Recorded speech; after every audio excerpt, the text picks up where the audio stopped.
Pergunta sobre invenções e descobertas. Pode os espíritos guiar os homens nas pesquisas científicas e nas descobertas? E aí, pode? O que você acha? Outro lado, devem? É possível? Se fosse possível, então nós não trabalhamos sozinhos? Se for possível, nós não trabalhamos sozinhos? E se for real, as invenções para o mal também têm influência de espíritos? É importante que a gente faça sérias reflexões sobre esse trecho. Certamente que você está aí com o livro aberto, já correu o olho sobre a resposta. Mas façamos algumas reflexões. Podem? Devem? Para quê? Como? Vamos à resposta. A ciência é obra do gênio. Só pelo trabalho deve ser adquirida, pois só pelo trabalho é que o homem se adianta no seu caminho. Que mérito teria ele se não lhe fosse preciso mais do que interrogar os espíritos para saber tudo? Bom, então aqui Kardec está dizendo que todas as invenções aqui na Terra, tudo aquilo que vem se aperfeiçoando, se adaptando, é obra do gênio. O gênio, que é uma pessoa que é bastante inteligente, que foi reencarnada devidamente preparada para isso. Então, os espíritos já deixam a pergunta no final. Se ele recebesse tudo de mãos beijadas, que mérito ele teria? Certo? Mas nós só podemos perceber, se a gente for pensar, vamos parar até aqui. Se nós formos lá no Livro dos Espíritos, que é uma questão 577, quando tem que passar uma inovação para a Terra, os espíritos escolhem alguém e o intuem. O inspiram, o impulsionam para a busca daquele objetivo. Portanto, nós temos situações diferentes e diferenciadas quando nós vamos perceber que, ao longo da nossa existência, ao longo do nosso trabalho aqui na Terra, nós estaremos, então, construindo, edificando bases para um trabalho redentor. E com isso, um espírito após o outro vem, pega o trabalho do primeiro, aperfeiçoa, pega o trabalho do segundo, aperfeiçoa e assim vai sucessivamente. Nós vamos ver isso na eletrônica. Começou em 1700 e pouco, começaram a desenvolver as leis eletrônicas, da eletricidade, perdão. Depois de 1800 foram aperfeiçoadas, 1900, falando os séculos que chega ali, né? 1900 foram mais aperfeiçoadas, chegando em 2000, com um suprassumo de desenvolvimento, chegamos até a falar inteligência artificial. O homem desenvolveu isso sozinho ou foi ajudado pelos espíritos? Continuemos nossas reflexões. Lembrando que a sequência foi dada. O primeiro vem, desenvolve um pouco, vem o segundo mais um pouco, o terceiro mais um pouco, e assim sequencialmente nos aperfeiçoamentos. Vamos ver o restante. A esse preço, qualquer imbecil poderia tornar-se o sábio.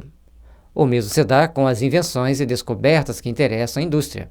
Ainda uma outra consideração é que cada coisa tem que vir a seu tempo. E quando as ideias estão maduras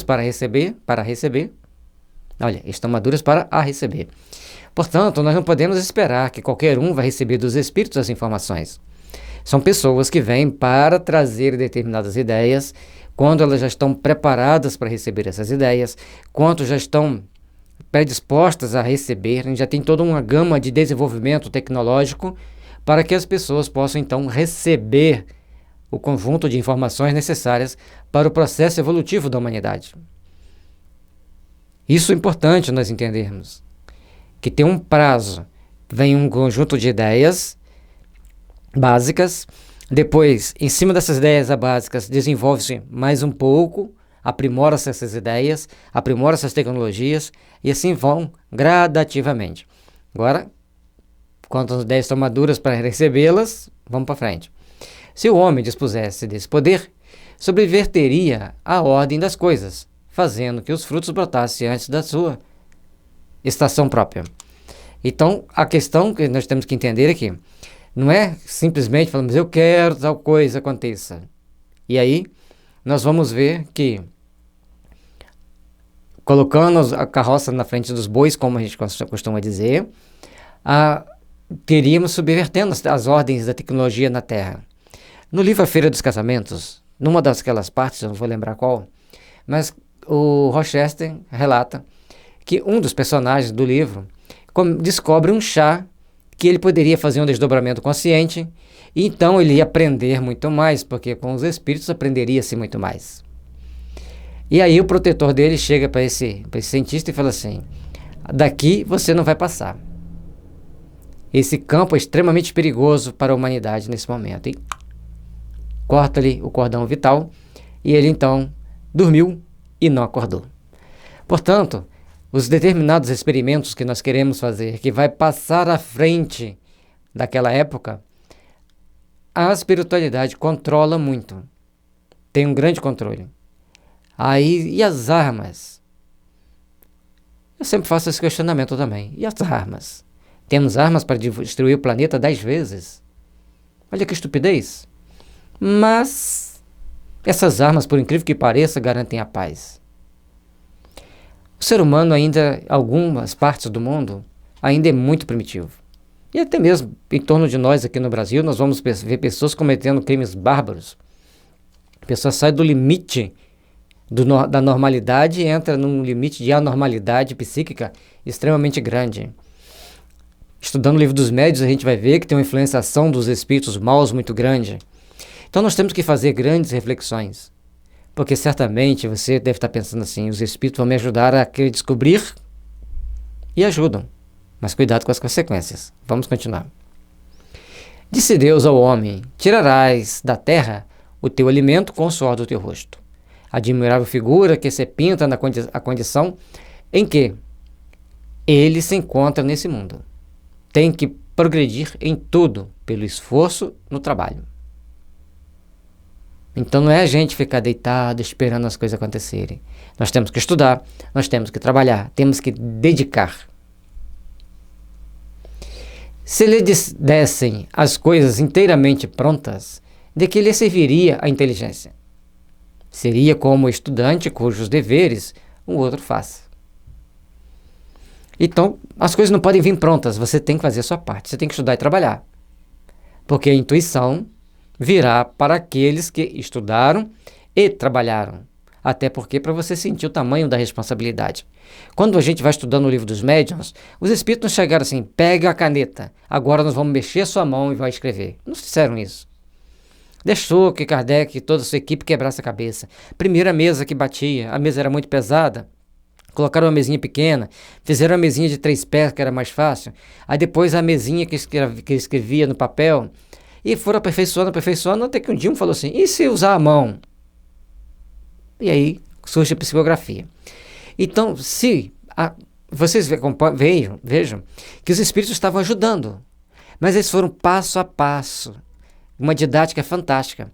Porque quem passou lá pela base, vendo as cestinhas escrever entre aspas sozinha, vendo a mesa falando, também entre aspas, né?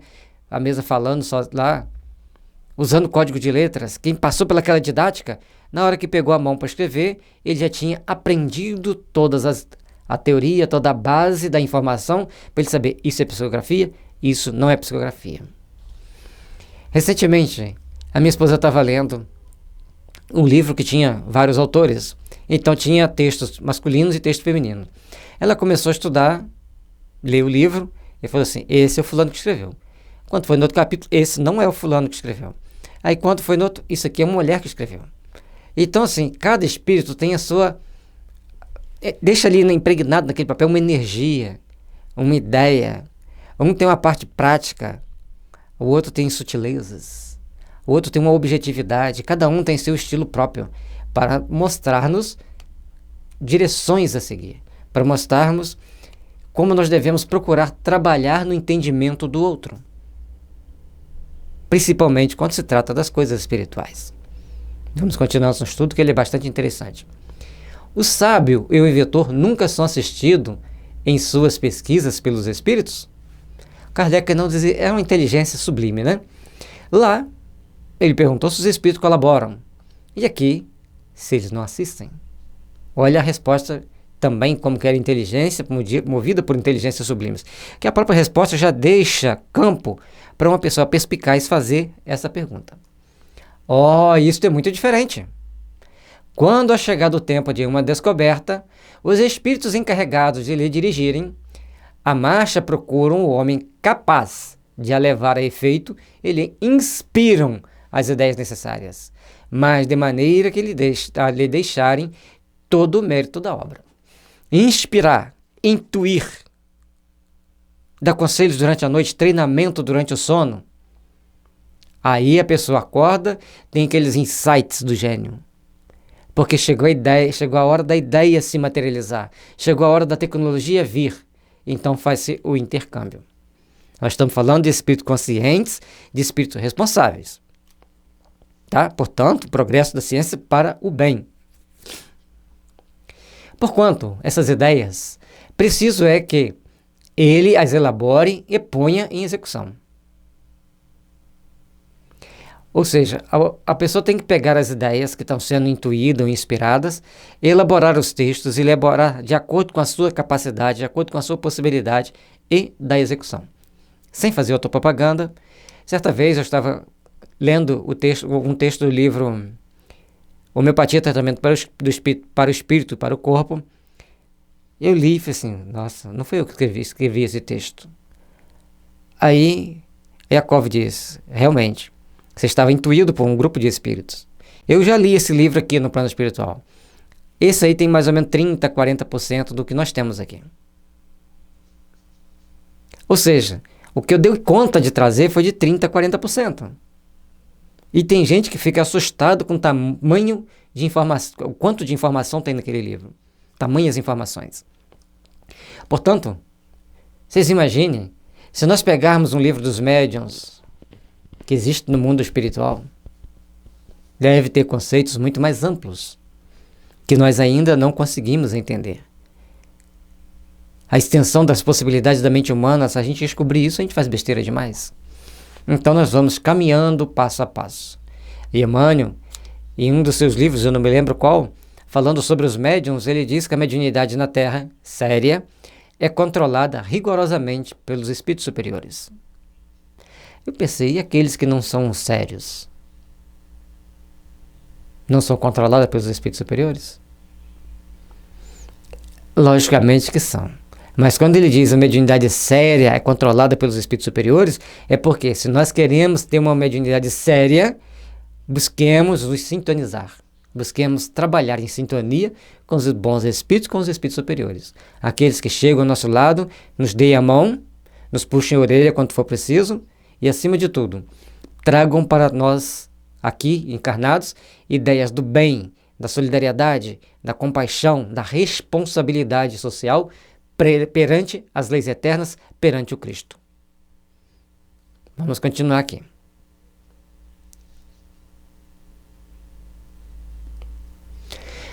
Daquele que só é apto a cavar a terra, não farão depositário dos segredos de Deus, mas sabem tirar da obscuridade aquele que seja capaz de lhes secundar os desígnios. Ou seja, não vai ser qualquer um que vai fazer o trabalho. É alguém que já foi trabalhado, que já foi elaborado, que já reencarnou mais ou menos com aquela missão. E nada é por acaso. Só que aqui Kardec sempre mantinha, e os espíritos que aqui colocaram, as ideias mais limpas. Senão a gente fala assim, eu não reencarnei para isso, não vou fazer isso. Sim, você pode assumir essa responsabilidade aqui, questão 577 do Livro dos Espíritos. Quanto você está preparado, quanto você tem mais aptidão para fazer o trabalho, os espíritos vão usar você, independente da sua raça, da sua cultura, do seu entendimento, mas dentro daquele padrão de ideias que ele precisa estabelecer e você consegue captar com mais pureza. Não deixeis, pois, que a curiosidade ou a ambição vos arrastem por um caminho que não corresponde aos fins do Espiritismo e que vos conduziria às mais ridículas mistificações. E aí os Espíritos já deixam uma chave para a gente. Temos que ter cuidado, porque senão a gente entra na área de curiosidade, querer achar que já que os Espíritos, que eu sou médium, os Espíritos podem me ajudar, eu vou descobrir. Aí você vai buscar determinadas situações e você cai em ridículas mistificações. Vai levar você para determinados caminhos que não te levam a entender, não te levam a construir objetivamente aquele fim. Nota, O conhecimento mais aprofundado do Espiritismo acalmou a febre das descobertas que, no princípio, toda a gente imaginava poder fazer por meio dele. Houvesse até quem chegasse a pedir aos espíritos receita para tingir e fazer nascer os cabelos, curar os calos dos pés, etc. Portanto, nós temos que buscar ter um conhecimento mais aprofundado do Espiritismo e, quando você tem mais conhecimento do Espiritismo, você vai acalmar a febre de descobrir determinadas coisas mais complexas. E aí, você pediu aos espíritos determinadas receitas? Existem. Tem determinados remédios que diminuem os cabelos brancos, desde que eles já não estejam em grande quantidade. Mas diminuem. E certamente que vai existir na homeopatia um remédio que vai tirar seus cabelos brancos, pode ter certeza. E para não cair cabelo, basta tratar bem o luetismo, que não cai cabelo. Cai, depois nasce de novo, mas não vai ficar careca. Então são situações que nós temos que prestar atenção e observar. Temos que estudar. Foi os espíritos que me revelaram isso? Eu estudei, eu pesquisei, troquei informações com os colegas. E aí vêm as intuições, as pessoas vão se tratando, vão se melhorando, vão se aperfeiçoando e tudo o mais começa a caminhar positivamente.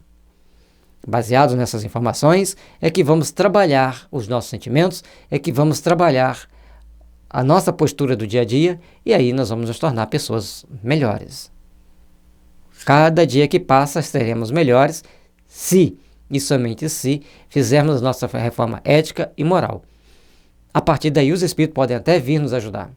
A partir daí os espíritos podem até vir nos intuir para que venhamos a descobrir um conjunto de situações que possam melhorar a vida da humanidade, a saúde das pessoas humanas na Terra, principalmente a saúde mental, que está precisando muito hoje. Conhecemos muitas pessoas que, convencidas de que assim fariam fortuna, nada conseguiram senão processos mais ou menos ridículos. Aí vem a questão aqui, fazer fortuna. Para que você quer ficar rico? Não é errado você ficar rico, não. Mas para que você quer ficar? Aí você fala assim, mas Gelson, e essas pessoas que desenvolvem transplante de órgãos e ganham fortuna? Não sei se ganham, estou dando um exemplo. E as pessoas que adquirem fama por fazerem determinados tratamentos e ganham fortuna? Primeiramente, nós não temos que julgar ninguém. Segundo, eles estão estudando para adquirir determinados conhecimentos e cobram por ele. Recentemente eu recebi um filminho aí pelas mídias sociais e a pessoa tinha trancado o carro com a chave e chamou o chaveiro.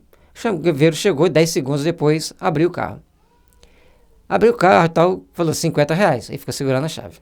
Aí a pessoa que era dono do carro não quis entregar. Falou, não, você gastou 10 segundos e vai querer me cobrar R$50?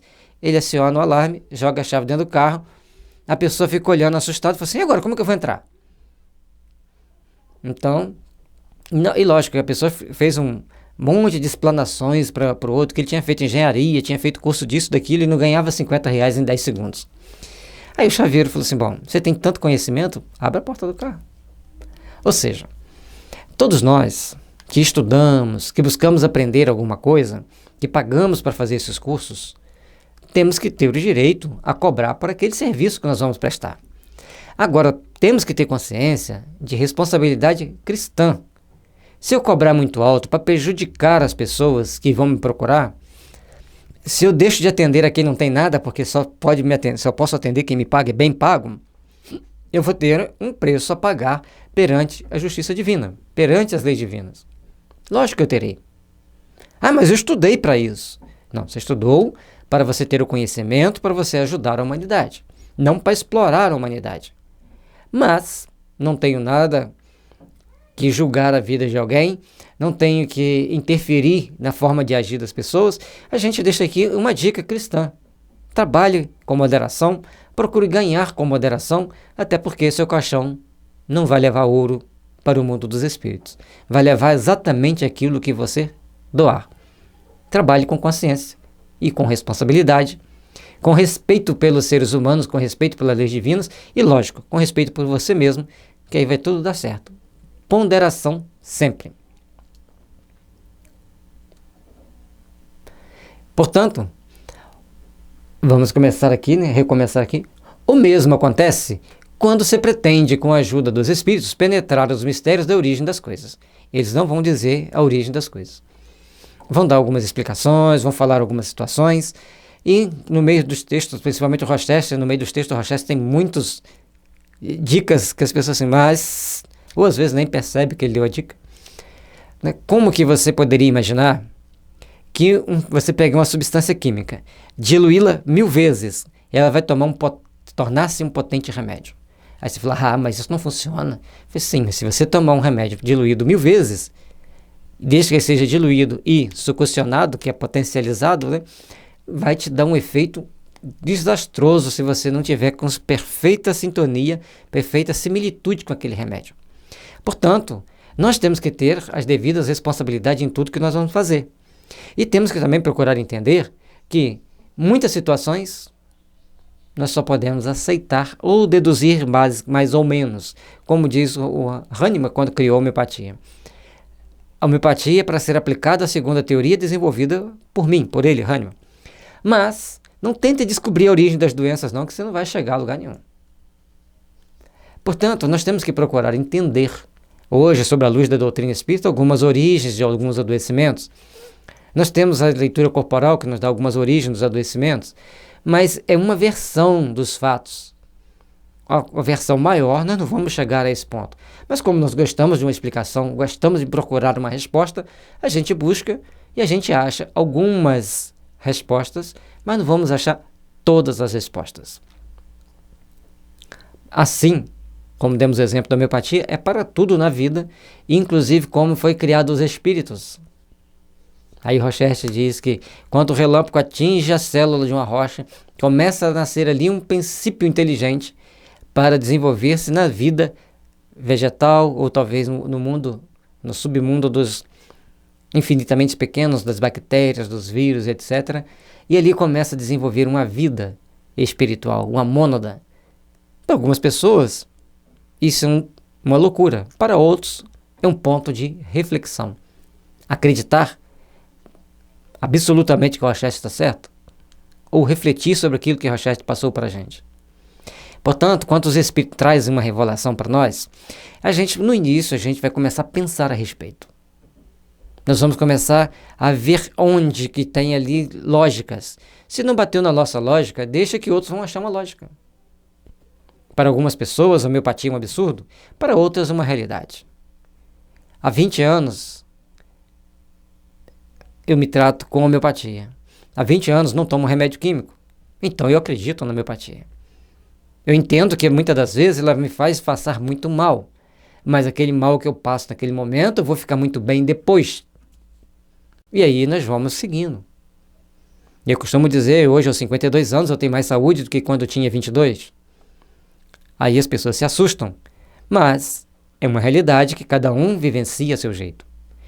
E os espíritos me ajudaram muito a encontrar determinadas respostas pelo mecanismo da intuição, da inspiração, mas eu tive que estudar muito. Foram muitas vezes indo até a meia-noite estudando, comprando muitos livros para poder estudar. Então não caiu do céu, como algumas pessoas queiram que caiam. Já que eu tinha conteúdos dentro da minha mente de cultura da homeopatia para entender, eles me traziam mais uma informação por intuição, por inspiração. Porque vimos anteriormente, em estudos anteriores, a intuição e a inspiração, nós podemos e devemos pedir aos bons espíritos, nunca aos maus. Trabalhemos, pois, para que o bem se estabeleça em nossas vidas, para que o bem se fortaleça em nossos corações e para que possamos realizar sempre o melhor ao longo das nossas existências.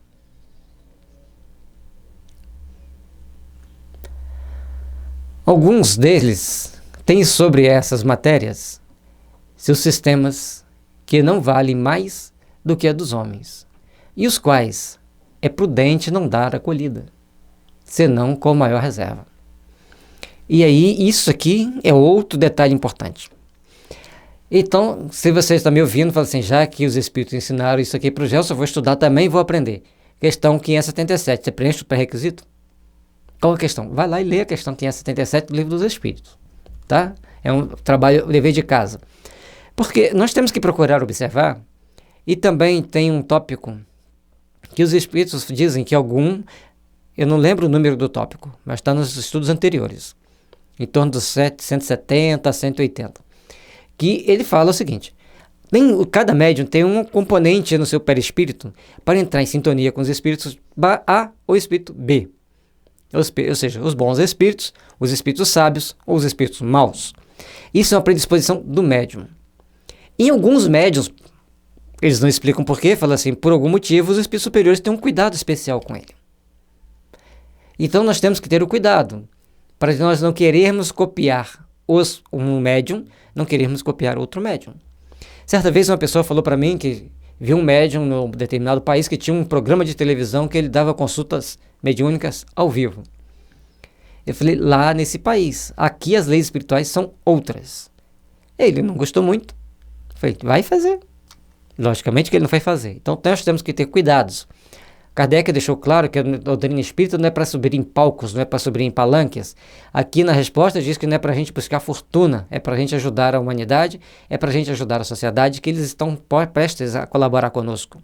E dentro de todo esse processo de ajuda, de melhoria para nós mesmos, para os nossos semelhantes, para os espíritos amigos que nos ajudam, é que nós temos essa oportunidade divina de podermos trabalhar com o coração voltado ao bem, com o coração voltado para o amor, para a misericórdia e para a paz, que sempre deve existir em nossos corações. Trabalhemos, pois, de forma bem convicta, para que o amanhã, de luz, de fraternidade, de paz e de harmonia, seja presente em nossos corações, irradiando para nós todas as oportunidades que nós precisamos para nos fazermos melhores, para nos fazermos mais aperfeiçoados, para sermos construtores de uma manhã de luz.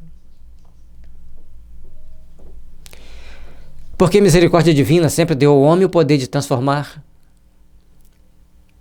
tudo na Terra. Mas nós temos que ter cuidado também de como nós estamos transformando e para que nós estamos transformando. Certamente, quando olhamos para essa paisagem linda, a gente pensa, um dia ela foi forrada de árvores. Alguém derrubou, queimou, fez pastagem. Teve um peso na oxigenação da terra. Teve influenciações no clima da terra. E hoje nós começamos a pensar que temos que proteger as árvores. E aí nós temos que começar a pensar com quem nós estamos sintonizando, como estávamos sintonizados na época que destruímos e com quem nós estamos sintonizando na hora de reconstruir. Usemos o bom senso. Em todos os momentos, em todas as suas intuições, em suas inspirações, use o bom senso. Lembre-se que você é um espírito imortal. Todas as besteiras que você fazer, você será responsabilizado e no futuro terá que reparar. Comecemos hoje a fazermos o melhor, porque somos filhos de Deus e merecemos trabalhar no bem. Somos filhos de Deus e merecemos realizar o melhor, porque é da bondade divina que seus filhos recebam o melhor. Também é da justiça divina que seus filhos façam o melhor. Busquemos sintonizar nosso daio para que a nossa intuição esteja cada vez mais voltada para o bem, para as realizações do amor, da paz e da fraternidade. Luz e paz para todos nós. Que a misericórdia divina nos envolvam e nos protejam para que nossa manhã seja sempre de luz, de fé e de esperança. Muita paz para todos nós, muita luz para a nossa caminhada.